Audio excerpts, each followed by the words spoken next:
So the question has been asked about the round bag or the round object that is seen placed next to a seated figure, usually of a monk or a pandita or a Siddha figure.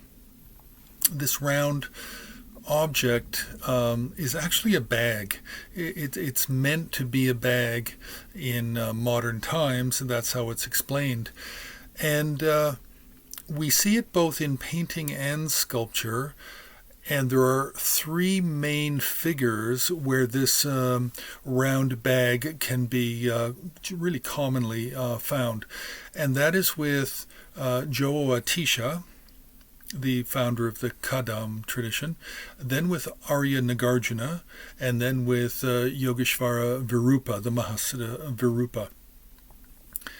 Actually, the earliest examples we have of this round bag appear to be with Virupa, and it can be easily confused with some sort of a cushion.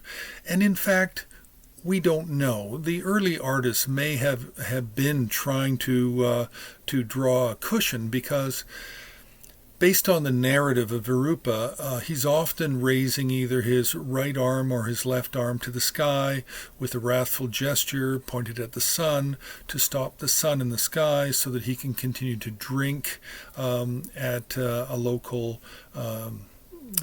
tavern or pub without having to pay the bill. So if he stops the sun in the sky, he tells him, when the sun goes down, I'll pay my bill. So if you have a figure of Virupa and he's raising one arm up to the sky, then the body generally tends to sway or tilt backwards. So the artists have generally been putting some sort of an object there which has been interpreted as a bag and explained as a bag up to the present time.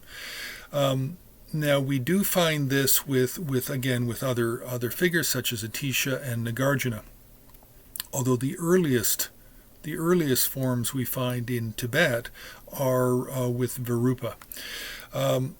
Now, this is not a common thing. We don't really see it being applied to other teachers, and I'm not even sure about Atisha and Nagarjuna, how far back it goes in art. But we really only begin to see this around circa 1500 as being commonplace or used with other figures. And then we see it a little bit with the Khyenri style of painting, but not a lot. It's not used for everybody. Just very, very occasionally it's used.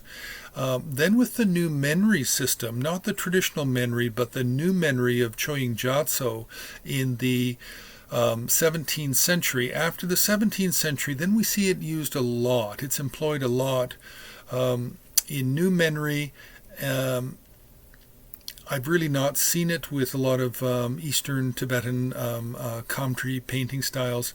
It appears to be more central Tibet, and with early paintings it appears to be only with specific individuals, namely Virupa, Nagarjuna, and Atisha. So it's a curious phenomena. It is not found as an iconographic in iconographic literature as any kind of a description of a characteristic or attribute.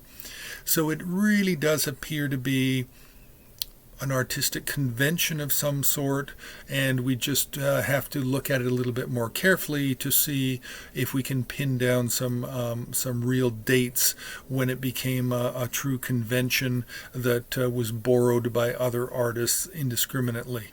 So if you like this series, then you can share, you can subscribe, you can hit the like button. You can also join HAR on Patreon.